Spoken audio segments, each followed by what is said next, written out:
For the first time in history, people and machinery are working together, realizing a dream. A uniting force that knows no geographical boundaries without regard to race, creed, or color. A new era where communication truly brings people together. This is the dawn of the net. Want to know how it works? Click here to begin your journey into the net.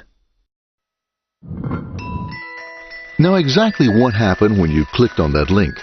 You started a flow of information. This information travels down into your own personal mailroom, where Mr. IP packages it, labels it, and sends it on its way. Each packet is limited in its size. The mailroom must decide how to divide the information and how to package it. Now, the package needs a label containing important information, such as sender's address, receiver's address, and the type of packet it is.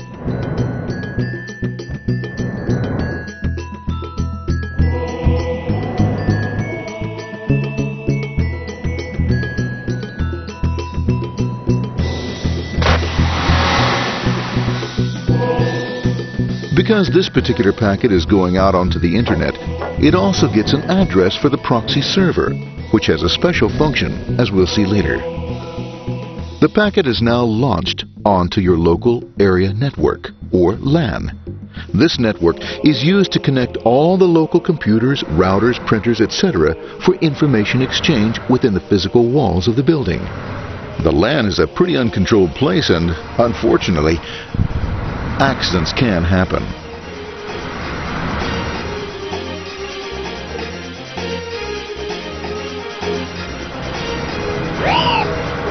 The highway of the LAN is packed with all types of information.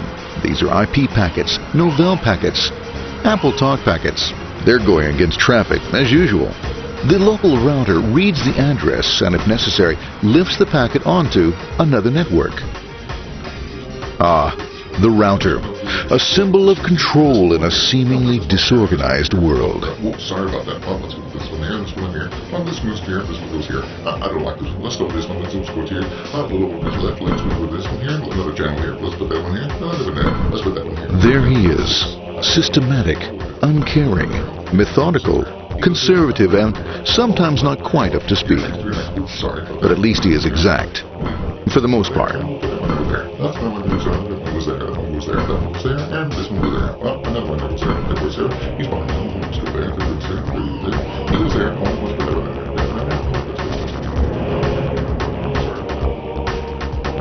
there. As the packets leave the router, they make their way into the corporate intranet and head for the router switch. A bit more efficient than the router switch plays fast and loose with IP packets, deftly routing them along their way. A digital pinball wizard, if you will. Here we go. Here comes another one. And it's another. Watch this, Mom. Here goes whoop, around the back. Hey, in there, in there, in there. Over to the left, over to the right, over to the left, over to the right. You got it. Here it comes. Right down. He shoots. He scores. It's going. Hey, Wayne, here, watch out. Here comes another one. Oh, here we go. And it's gone. It's gone. As packets arrive at their destination, they're picked up by the network interface, ready to be sent to the next level. In this case, the proxy. The proxy is used by many companies as sort of a middleman in order to lessen the load on their internet connection, and for security reasons as well. As you can see, the packets are all of various sizes, depending upon their content.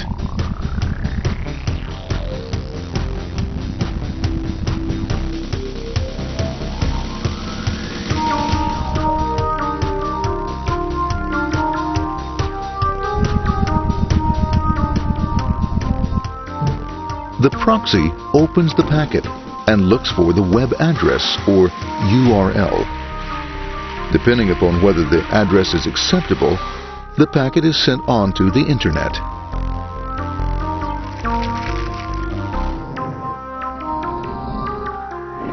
There are, however, some addresses which do not meet with the approval of the proxy, that is to say, corporate or management guidelines. these are summarily dealt with. We'll have none of that. For those who make it, it's on the road again.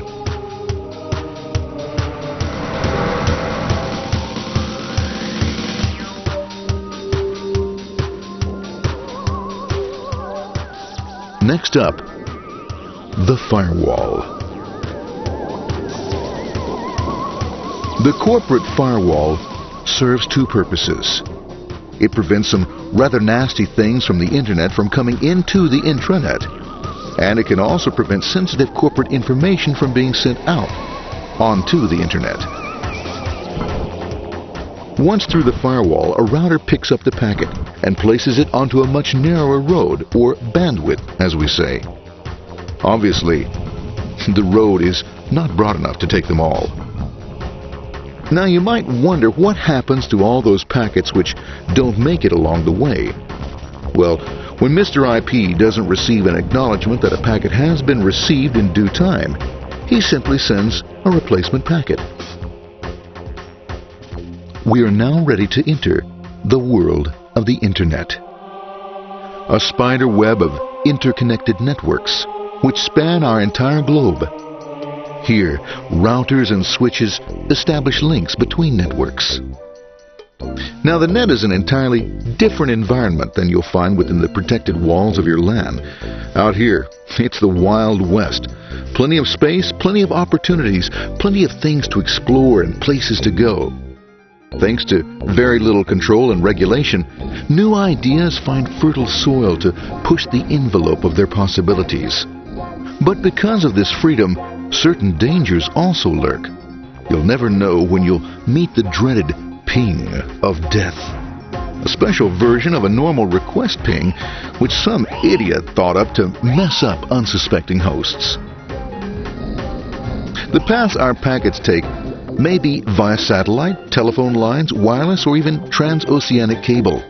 They don't always take the fastest or shortest routes possible, but they will get there. Eventually. Maybe that's why it's sometimes called the worldwide wait. But when everything is working smoothly, you can circumvent the globe 5 times over at the drop of a hat. Literally. And all for the cost of a local call or less. Near the end of our destination, we'll find another firewall.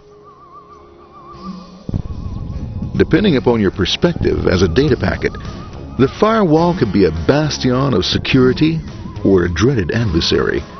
It all depends on which side you're on and what your intentions are. The firewall is designed to let in only those packets that meet its criteria. This firewall is operating on ports 80 and 25. All attempts to enter through other ports are closed for business.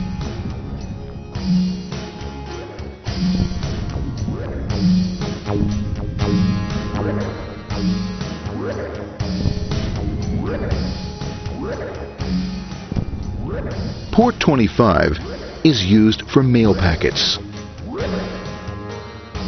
while Port 80 is the entrance for packets from the Internet to the web server. Inside the firewall, packets are screened more thoroughly. Some packets make it easily through customs, while others look just a bit dubious. Now, the firewall officer is not easily fooled, such as when this ping of death packet tries to disguise itself as a normal ping packet. It's okay, Gorm. It's okay. No problem. Have a nice day. Be out of here. Bye. For those packets lucky enough to make it this far, the journey is almost over. It's just a line up on the interface to be taken up into the web server. Nowadays, a web server can run on many things, from a mainframe to a webcam to the computer on your desk. Or why not your refrigerator? With a proper setup, you can find out if you have the makings for chicken cacciatore or if you have to go shopping. Remember, this is the dawn of the net. Almost anything's possible. One by one, the packets are received, opened, and unpacked. The information they contain, that is, your request for information, is sent on to the web server application.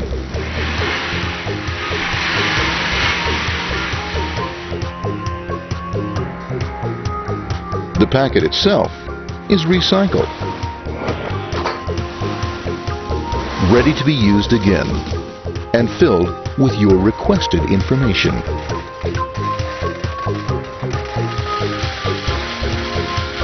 Addressed and sent out on its way back to you.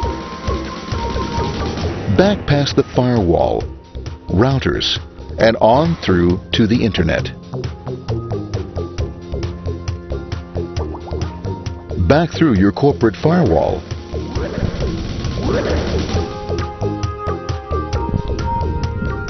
And onto your interface.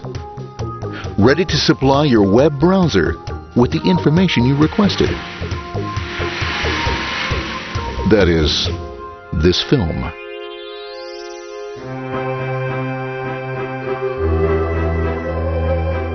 Pleased with their efforts and trusting in a better world, our trusty data packets ride off blissfully into the sunset of another day, knowing fully they have served their masters well. Now, isn't that a happy ending?